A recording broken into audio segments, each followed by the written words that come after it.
Hello everyone, कैसे हैं आप सब।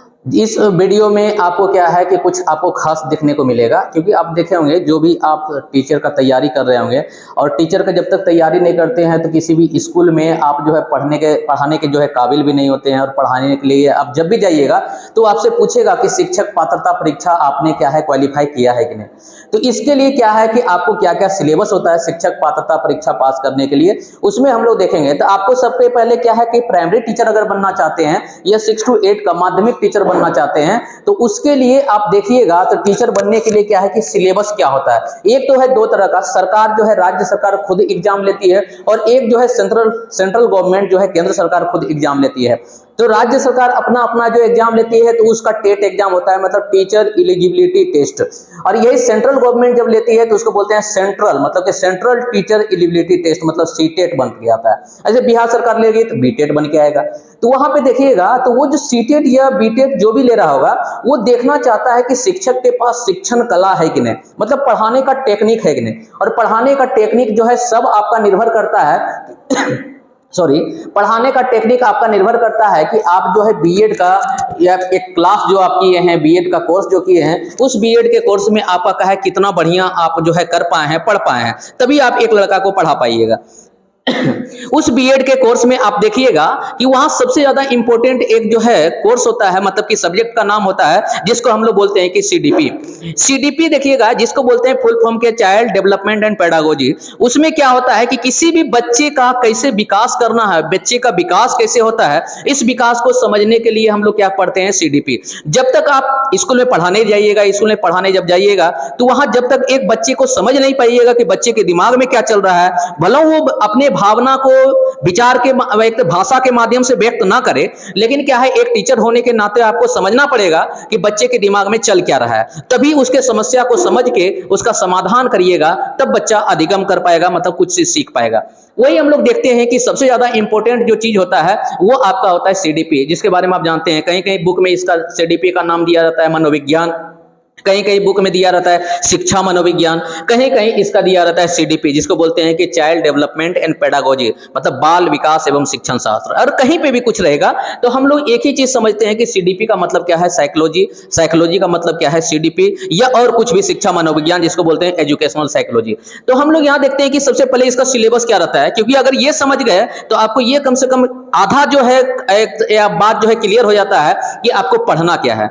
तो उसके लिए क्या है, आपको क्या है यहाँ 15-16 चैप्टर है, उस चैप्टर को हम लोग देखते हैं, क्योंकि हर एक चैप्टर क्या क्या है बहुत ज्यादा इंपॉर्टेंस है। क्योंकि ये आपका सीडीपी एक ऐसा चीज है कि समझिए कि अगर ये आपको समझ में आ गया तो हर एक सब्जेक्ट को कैसे पढ़ाना है ये कम से कम आपको समझ में आ जाएगा। उसके बाद तो आप क्या है क्वेश्चन आसानी से सॉल्व कर पाइएगा। इसलिए अगर आप सीटेट या किसी टीचर का ट्रेनिंग एक तो से क्या है पूरा करके आप क्या है गवर्नमेंट का एग्जाम दे रहे हैं, तो उस एग्जाम में सीडीपी जो है बहुत महत्वपूर्ण रोल अदा करता है। और उसका हम लोग सबसे पहले के सिलेबस को देखने की कोशिश करते हैं। सबसे पहले है कि इसमें कि देखिएगा, इसको बोलते हैं कि मनोविज्ञान का परिचय, मतलब कि इंट्रोडक्शन ऑफ साइकोलॉजी। इसमें क्या है मनोविज्ञान का परिचय इसलिए क्या आता है कि एक बच्चे को कैसे पढ़ाना है ये मनोविज्ञान बताता है, एक बच्चे को कैसे समझना है ये मनोविज्ञान बताता है, एक बच्चे को कैसे समझाना है ये भी मनोविज्ञान बताता है। तो सबसे पहले एक टीचर को क्या है कि मनोविज्ञान का नॉलेज होना चाहिए। उसके बाद क्या है वृद्धि विकास, जिसको बोलते हैं ग्रोथ एंड डेवलपमेंट, मतलब कि एक बच्चे का उम्र के अनुसार अवस्था के अनुसार कैसे विकास होता है, एक तो से क्या है समाज के अनुसार वातावरण के अनुसार कैसे विकास होता है, ये चीज आपको समझना पड़ेगा। तभी आप क्लास में वो माहौल दीजिएगा, वो वातावरण पैदा कीजिएगा जिससे बच्चा क्या है उन चीजों को समझ पाए, आसानी से समझ पाए। समझाना तो सब चाहते हैं लेकिन क्या है कि सब आसानी से इंटरेस्टिंग वे में नहीं समझा पाते हैं क्योंकि उनके पास सीडीपी का नॉलेज नहीं है। अगला है कि जीन पियाजे। जीन पियाजे क्या समझ सकते हैं कि सीडीपी का एक राजा आदमी है, क्योंकि इनके विचारों का ही सबसे ज्यादा प्राथमिकता दिया जाता है सीडीपी में, यह मतलब पेडागोजी में। इसलिए जीन पियाजे एक साइंटिस्ट का नाम है, मनोवैज्ञानिक का नाम है, जिसको बोलते हैं कि जीन पियाजे सबसे ज्यादा इंपॉर्टेंट। अगर सब में पढ़िएगा सबसे ज्यादा इंपॉर्टेंट आपका जीन पियाजे होता है, क्योंकि इसी का क्वेश्चन आपको क्या है फंसने का चांस रहता है। तो जीन पियाजे, लेव वाइगोस्की एवं लॉरेंस कोहलबर्ग, ये तीनों जो है एक तो से साइंटिस्ट है साइकोलॉजी की दुनिया में, जिसको बोलते हैं मनोवैज्ञानिक। मनोवैज्ञानिक इन तीनों का अगर पढ़ लिए तो आधा साइकोलॉजी आपका ऐसे कैसे खत्म हो जाता है, इसलिए ये बहुत ज्यादा इंपॉर्टेंट है। उसके बाद आते हैं क्या, जिसको बोलते हैं सामाजिकरण एंड लैंगिक एक पक्षपात, मतलब क्या है सोशलाइजेशन एंड एक तरह से सेक्सुअल डिफरेंस या जेंडर डिफरेंस। अब यहाँ पे क्या है कि अगर यहाँ पे समाजीकरण पढ़ना है तो ये समाज में बताता है कि बच्चे को अगर आप पढ़ा लिखा के भेजे हैं तो समाज में कैसे रहता है, कैसे बर्ताव करता है, कैसे समाज के नियमों को सीखता है, वो सब यहाँ समझ में आता है। और जानते हैं कि मनुष्य एक सामाजिक प्राणी है। अरस्तु का एक तरह से स्टेटमेंट था, वो स्टेटमेंट इतना ज्यादा एक तरह से क्या है कि सत्य माना जाता है कि आज के डेट में हकीकत में भी हम लोग देखते हैं कि समाज में एक तो समाज के लिए बहुत जरूरी होता है, क्योंकि एक मानव तभी जीवित रह सकता है जब उसके आसपास उस तरह का एक समाज हो। उसके बाद बोलते हैं कि बाल केंद्रित शिक्षा एवं प्रगतिशील शिक्षा, मतलब क्या है कि जिसको बोलते हैं child centred education and progressive education. ये इसलिए है क्योंकि अगर किसी बच्चे को पढ़ाना है तो बच्चे के अनुसार पढ़ाइए, ना कि अपने अनुसार पढ़ाइए। जैसे क्या है कि मान लीजिए आप जो है एक बहुत बढ़िया टीचर हैं मैथ्स का, और बच्चा जो है पढ़ना ही नहीं चाहता है मैथ्स, तो आप कितना बढ़िया भी टीचर हैं तो उसके लिए आप खराब टीचर हैं। इसलिए बोलते हैं कि बालक को पहले समझिए कि बालक का नीड क्या है, आवश्यकता क्या है, जरूरतें क्या है, उसके अनुसार जब पढ़ाइएगा तो बच्चा बहुत बढ़िया से आप में क्या है कि रुचि लेके पढ़ेगा। उसके बाद आगे आते हैं जिसको बोलते हैं कि बुद्धि, मतलब इंटेलिजेंस। बुद्धि क्यों पढ़ना है? क्योंकि जानते हैं अभी तक तो यहाँ ये बोला गया था कि उसके पास बुद्धि नहीं है, इसके पास बुद्धि नहीं है। तो यहाँ पे बहुत बढ़िया एक हार्वर्ड गार्डनर नाम का मनोवैज्ञानिक होता है जो बोलता है कि बुद्धि सभी के पास है। जितना बुद्धि आपके पास है उतना बुद्धि ही मेरे पास है, जितना बुद्धि दूसरों के पास है, जितना बुद्धि संगीतकार के पास है, जितना बुद्धि प्रधानमंत्री के पास है, सबके पास बुद्धि समान होता है। उस बुद्धि का कौन कितना यूज कर पाता है, इससे पता चलता है कि वो कितना काबिल इंसान है। इसलिए क्या है, बुद्धि चैप्टर भी आपको पढ़ना बहुत जरूरी है। तो उसके बाद समावेशी शिक्षा। समावेशी शिक्षा होता है जिसको बोलते हैं कि इंक्लूसिव डेवलपमेंट या इंक्लूसिव एजुकेशन। तो ये होता है क्या कि जैसे कोई बालक को हमको पढ़ाना है, तो बालक को पढ़ाना है तो इसी कक्षा में एक ऐसा माहौल तैयार करेंगे कि उस कक्षा में अलग अलग जाति धर्म एक तरह से क्या है शारीरिक या किसी और से अगर भिन्न बालक भी आ जाए तो वो बालक क्या है वहां पे एक तरह से पढ़ सके। तो इसलिए क्या है कि यहाँ पे समावेशी शिक्षा पढ़ना जरूरी है। जैसे कि क्वेश्चन देखिएगा, क्योंकि हर एक चैप्टर में आपका पेडागोजी है, इसलिए जब पढ़ाएंगे तो उसमें बताएंगे कि देखिए पेडागोजी से क्वेश्चन कैसे पूछा जाता है। ऐसा नहीं कि पेडागोजी आधा इधर है आधा उधर है, हर एक चैप्टर में अपना अपना पेडागोजी है। यही पेडागोजी समझ के आप जैसे हिंदी का पेडागोजी मारिएगा, इंग्लिश का पेडागोजी मारिएगा या मैथ्स का पेडागोजी मारिएगा, सबका यहीं से आपका क्या है कनेक्शन होगा। तो यहाँ पे समावेशी शिक्षा में क्या है, सबको मिला के पढ़ाना। मतलब कि उस बच्चा में दिव्यांग बालक है, उस बच्चा में क्या है अंधा बालक भी है, उस बच्चा में क्या है बहरा बालक भी है, उस बच्चा में क्या है एक तो से क्या है प्रतिभाशाली बालक भी है, उस कक्षा में जो है मंदबुद्धि बालक है। सभी को उसी कक्षा के अंदर ऐसे पढ़ाना कि सभी बच्चे पढ़ ले, उसको बोलते हैं समावेशी शिक्षा। उसके बाद बोलते हैं कि अभिप्रेरणा, जिसको बोलते हैं प्रेरणा या मोटिवेशन। मोटिवेशन क्यों जरूरी है? एक मोटिवेशन होता है कि बाहर से हम लोग मोटिवेट होते हैं, एक होता है कि अंदर से मोटिवेट होते हैं। इसी को बोलते हैं क्या, इंस्पिरेशन और मोटिवेशन में अंतर है। इंस्पिरेशन क्या होता है कि हम दूसरे को देख के इंस्पायर होते हैं, अब मोटिवेशन क्या होता है जब हम अपने अंदर से इंस्पायर होते हैं और हम करना चाहते हैं। तो वही बोल रहा है कि यहाँ सब्जेक्ट का एक तो से क्या टॉपिक का नाम ही रखा गया है मोटिवेशन। मोटिवेशन करने का मतलब क्या है कि आप जो है बच्चे को कितना ज्यादा प्रेरित कर दिए हैं। देखते हैं कि करो या मरो स्थिति का जब होता है, जैसे कि मान लिया कि यहाँ पे सुभाष चंद्र बोस जो है एक तो से क्या है 1942 ईस्वी में करो या मरो का एक तो से क्या है देखते हैं कि बोले थे कि या तो करो या तो मरो, महात्मा गांधी। तो उसमें क्या है कि आदमी में जोश है, या तो करो या तो मरो, क्योंकि स्वतंत्रता तभी मिलेगा जब क्या है तुम एक तरह से क्या है उसके लिए लड़ोगे। तो वही यहाँ पे है, मोटिवेशन जब तक पैदा नहीं कीजिएगा तब तक एक लड़का क्या है पढ़ने के लिए तत्पर नहीं होगा। जैसे एक कहानी हम सुनाते हैं, मतलब कि समझिए शॉर्ट में। जैसे मान लीजिए कि एक घोड़ा है और एक घोड़ा को क्या है पानी पीना है। तो पानी पीना है, अगर घोड़ा को किसी रूम में अगर बंद भी कर दिए, चार आदमी उसको पकड़ के भी रखा है, तो ये घोड़ा के पास इंटरनल इतना ताकत आ जाता है कि सबको तोड़ फोड़ के निकल जाता है और पानी पीने चल जाता है। लेकिन यही मान के चलिए कि घोड़ा को पानी पीना मतलब क्या है उसमें उतना प्रेरणा नहीं, मोटिवेशन नहीं है। तो सोचिए वो घोड़ा को क्या है कि कितना ही आप जोर जबरदस्ती करके उसको पानी पिलाने की कोशिश कीजिएगा, वो पानी नहीं पिएगा। यही है मोटिवेशन का ताकत। ये मोटिवेशन अगर आप में आ जाता है तो आप एक डॉक्टर बन जाते हैं, एक इंजीनियर बन जाते हैं, एक IAS बन जाते हैं, एक शिक्षक बन जाते हैं। यही मोटिवेशन का कमाल है। इसलिए क्या है सबको मोटिवेशन देना चाहिए। इसलिए शिक्षक होने के नाते आप लड़के को मोटिवेट कीजिए। कैसे? बड़े बड़े जो है महान लोगों की जीवनी सुना के, महान लोगों का वक्तव्य सुना के, महान लोगों का नैतिक कहानियां सुना के लड़का तब मोटिवेट होगा तो वो पढ़ने में और रुचि लेगा। उसके बाद देखिए क्या आकलन एवं मूल्यांकन। ये चैप्टर क्यों दिया गया है?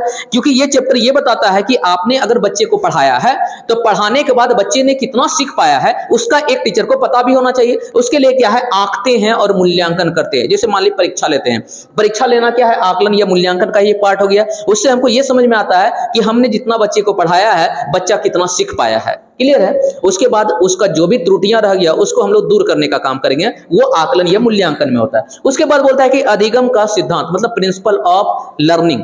इसका अधिगम का सिद्धांत में क्या है कि बहुत सारा मनोवैज्ञानिक है जो कि बच्चे को कैसे अधिगम कराना चाहिए उसके लिए नियम भी बताए हैं, उसके लिए सिद्धांत भी बताए हैं। तो सब मनोवैज्ञानिक का एक तरह से नियम और सिद्धांत यहां पढ़ेंगे, इसको बोलते हैं अधिगम का सिद्धांत। उसके बाद है भाषा और चिंतन। भाषा और चिंतन के बारे में क्या है, बहुत सारा मनोवैज्ञानिक बोले हैं। यह भाषा और चिंतन के बारे में जीन पियाजे भी बोले हैं, भाषा और चिंतन के बारे में लेव वाइगोस्की बोले हैं। इसका मतलब कि हर एक मनोवैज्ञानिक जो है भाषा और चिंतन के बारे में बोले हैं, तो उनका क्या राय है उसके बारे में यहां पढ़ेंगे। उसके बाद क्या है कि आप जानते हैं एनसीएफ 2005 जिसको बोलते हैं नेशनल करिकुलम फ्रेमवर्क, मतलब राष्ट्रीय पाठ्यचर्या रूपरेखा 2005 सबके अभी तक का सबसे बड़ा एक दस्तावेज है जो बाल केंद्रित शिक्षा का क्या है निशानी है। उसके बाद एनईपी 2020 मतलब क्या है, नेशनल एजुकेशन पॉलिसी जो बना हुआ है 2020 में, इससे आपको क्वेश्चन हमेशा पूछा जाता है। तो अगर इन चीजों को पढ़ लिए तो पूरा पेडागोजी इसी में समाहित है। इसलिए क्या है, पूरा पढ़ के आप यहां पढ़िएगा तो देखिएगा सारा चीज आपको यहां देखने को मिलेगा। इसलिए क्या है, ये सबसे पीछे पढ़िएगा ताकि पढ़ने के बाद आपका सारा चीज यहां कवर हो जाएगा। नहीं, अगर ये सबको छोड़ दीजिए उसके बाद सिंपल आप एनसीएफ 2005 और एनईपी पढ़ लिए, पूरा पेडागोजी यहां कवर हो जाएगा। क्लियर है।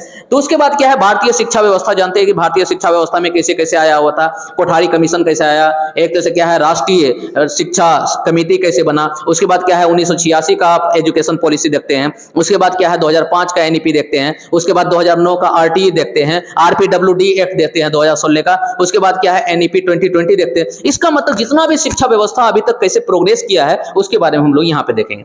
इसमें देखिएगा सिलेबस में राइट साइड में जो है ब्लैक पेन से जो लिखा गया है वो मार्क्स लिखा गया है।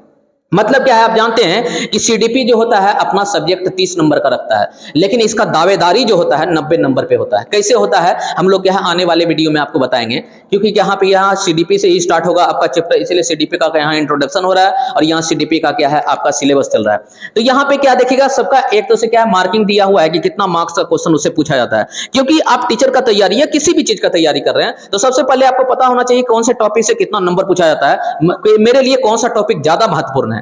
यहाँ पे देखिएगा मनोविज्ञान का परिचय, इससे क्या है एक आध नंबर कभी पूछ लिया जाता है, लेकिन ये पढ़ना इसलिए इंपॉर्टेंट है क्योंकि एक बच्चे को एक तो से क्या है कि अगर सीडीपी पढ़ाना है या कुछ करना है उसके बारे में एक तो से फंडामेंटल जो है चीज यही नजर आता है। इसलिए हमको क्या है मनोविज्ञान का परिचय पढ़ना पड़ता है, इंट्रोडक्शन पढ़ना पड़ता है। उसके बाद क्या है वृद्धि विकास से आपको 2 से 3 क्वेश्चन देखने को मिलता है, लेकिन 2 क्वेश्चन तो आपको निश्चित मान के समझिए कि इसमें मिलेगा ही मिलेगा। उसके बाद जीन पियाजे, वाइगोस्की और कोहलबर्ग, इन तीनों को मिलाइएगा तो आपको 6 से 7 क्वेश्चन नजर आएगा। इसलिए सबसे ज्यादा इंपॉर्टेंट जो होता है यही चैप्टर हो जाता है आपका। एक से क्या है जीन पियाजे, वाइगोस्की और कोहलबर्ग, ये चैप्टर आपका बहुत ज्यादा इंपॉर्टेंट होता है क्योंकि इसमें 6 से 7 क्वेश्चन आपका फिक्स है। अगर इन थ्योरी को कर लिए हैं तो इसका क्या है सीडीपी में तो यूज होगा ही होगा, अलग आपका पेडागोजी भी आपको यूज होगा। उसके बाद समावेशी शिक्षा, मतलब एक समावेशी बोलते हैं समाजीकरण और लैंगिक पक्षपात से आपका 1 से 2 क्वेश्चन पूछा जाता है। अगर पूछ लिया तो एक नहीं फिर 2 क्वेश्चन भी पूछ सकता है। एक क्वेश्चन समाजीकरण से पूछ देगा और एक क्वेश्चन लैंगिक पक्षपात से पूछ देगा। यही 2 क्वेश्चन मान के चलिए इसमें पूछता है। उसके बाद क्या है बाल केंद्रित शिक्षा और प्रगतिशील शिक्षा से आपको क्या है 3 से 4 क्वेश्चन देखने को मिलता है जो कि कंटेंट में पूछा जाता है और पेडागोजी में पूछा जाता है। साथ में क्या है बुद्धि से आपको 1 से 2 क्वेश्चन अगर हुआ तो बहुत बढ़िया, नहीं तो फिर हार्वर्ड गार्नर का ही एक क्वेश्चन पूछा जाता है, नहीं तो फिर स्टेटमेंट बना के हो सकता है कि बुद्धि का क्वेश्चन पूछ ले। तो 1 से 2 क्वेश्चन आपको क्या है बुद्धि चैप्टर से होता है। बुद्धि चैप्टर अपने आप में बहुत बड़ा चैप्टर है लेकिन क्वेश्चन बहुत कम पूछा जाता है उससे। उसके बाद समावेशी शिक्षा से आपको मिनिमम 5 से 6 क्वेश्चन पूछा जाता है। आप देखिएगा इसी में क्योंकि अलग अलग बालक का यहाँ पे बालक में भिन्नता देखा जाता है कि हर एक बालक एक दूसरे से भिन्न है, चाहे वो पढ़ाई के मामले हो, चाहे शरीर के मामले में हो, चाहे भावना के मामले में हो, चाहे वृद्धि के मामले में हो, चाहे विकास के मामले में हो, हर बालक क्या है एक दूसरे से भिन्न होता है। इसलिए हर बालक का यहाँ पे क्या है अध्ययन करना होता है, इसलिए यहाँ पे क्या है क्वेश्चन ज्यादा पूछना होता है। मोटिवेशन, इसमें अभिप्रेरणा से क्वेश्चन आपको 1 से 2 पूछा जाता है। आपको क्या है एक क्वेश्चन तो निश्चित मान के चलिए, लेकिन कभी कभी होता है तो 2 क्वेश्चन भी पूछ दिया जाता है। एक क्वेश्चन तो कंटेंट में पूछ देगा और एक क्वेश्चन आपका पेडागोजी में रहेगा। साथ में आकलन और मूल्यांकन बहुत ज्यादा इंपॉर्टेंट चैप्टर है। इसमें क्या है आपका यहां तो पूछेगा ही पूछेगा, लेकिन कोई ऐसा सब्जेक्ट नहीं है जिसमें कि चैप्टर का नाम आकलन और मूल्यांकन नहीं है। हर चैप्टर में देखिएगा आकलन या मूल्यांकन देखने को मिलेगा। भले इससे कम नंबर पूछा जाता है लेकिन हर चैप्टर में अगर मिला के देखिएगा तो इससे आपको मिनिमम से मिनिमम मैक्सिमम 10 से 12 क्वेश्चन आपको नजर आएगा। पूरा 150 में से 150 क्वेश्चन में से 10 से 12 क्वेश्चन आपको आकलनीय मूल्यांकन से नजर आएगा। इसलिए ये चैप्टर जो है बहुत ज्यादा इंपॉर्टेंट हो जाता है। साथ में क्या है, अधिगम का सिद्धांत आपको 4 से 5 क्वेश्चन कभी होता है, लेकिन 4 क्वेश्चन फिक्स रहता है इसका। भाषा और चिंतन से एक क्वेश्चन आपको हमेशा नजर आएगा एनईपी 2020, और इससे आपका, क्योंकि इसका और पार्ट इधर पूछ लिया गया है, इसलिए यहाँ पे कंटेंट वाले पार्ट में क्या है तो आपको 2 से 3 क्वेश्चन पूछा जाता है। उसके बाद कभी कदार होता है तो शिक्षा व्यवस्था से पूछ लेता है, नहीं तो ये उतना ज्यादा इंपॉर्टेंट नहीं है। लेकिन क्या है, इधर के चीजों को देखिएगा तो आपके लिए बहुत ज्यादा इंपॉर्टेंट है। तो ये आपका रहा सीडीपी का सिलेबस। अगर आप जो है एक जो है लेना चाहते हैं एक फोटो तो ले सकते हैं इसमें, ताकि आपका सिलेबस के जरिए आपको रहेगा। और यही सिलेबस क्या है, 1 बाय 1 हम लोग क्या है डिस्कशन करते जाएंगे। आपका डेली एक एक चैप्टर का आपका क्या है क्वेश्चन होते जाएगा, हम लोग थ्योरी करते जाएंगे, उसके बाद हम लोग क्वेश्चन करते जाएंगे, ताकि आप घर बैठे जो है एक तो से पढ़ाई कर सकते हैं। क्योंकि ऑफलाइन तो एग्जाम हो, ऑफलाइन जो है यहाँ क्लास चल ही रहा है, लेकिन जो बच्चे ऑफलाइन पटना में आके नहीं पढ़ पा रहे हैं उनके लिए क्या है ऑनलाइन का सुविधा दे रहे हैं, ताकि आप पढ़िए। चाहे आपका दोस्त संगति या कोई भी हो जिसको जरूरतमंद तक ये चीज पहुंचना चाहिए, वहां तक आप शेयर करके पहुंचाइए। और एक तरह से क्या है चैनल को सब्सक्राइब कीजिए, जुड़िए चैनल को। बाकी बात जो है like, comment and subscribe. Thank you.